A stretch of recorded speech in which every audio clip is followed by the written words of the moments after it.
અનંત અંબાણીની દ્વારકા પગપાળા યાત્રા સમાચાર સામે આવી રહ્યા છે। તો અનંત અંબાણી દ્વારકા પગપાળા યાત્રા ગયા હતા। Z+ સુરક્ષા સાથે અનંત અંબાણીની આ પદયાત્રા હતી। પદયાત્રામાં બાબા બાગેશ્વરનું આગમન થયું। ધીરેન્દ્ર શાસ્ત્રી પણ દ્વારકા પદયાત્રામાં જોડાયા હતા। બંને પદયાત્રીઓનું ઠેર ઠેર સ્વાગત કરવામાં આવ્યું હતું। અંબાણી પરિવારના મહેમાન બન્યા છે ધીરેન્દ્ર શાસ્ત્રી।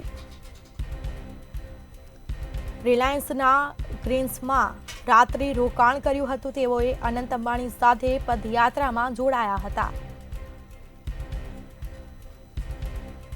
તો અનંત અંબાણીની જે દ્વારકા પગપાળા યાત્રા હતી, Z+ સુરક્ષા સાથે અનંત અંબાણી પદયાત્રા ઉપર નીકળ્યા હતા।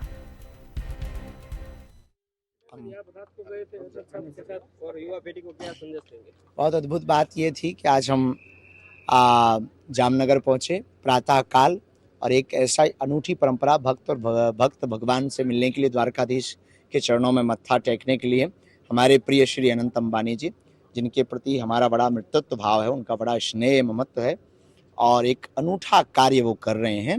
तन निरोगी है, मन तंदुरुस्त है, लेकिन एक अनूठी परंपरा इस देश के युवाओं के लिए नई प्रेरणा बन रहे कि पुरुषार्थ से प्रसाद तक की यात्रा है। जीवन में जमीन से जुड़े रहना चाहिए, इसलिए तो वो बड़े हैं क्योंकि उनके साथ द्वारकाधीश खड़े।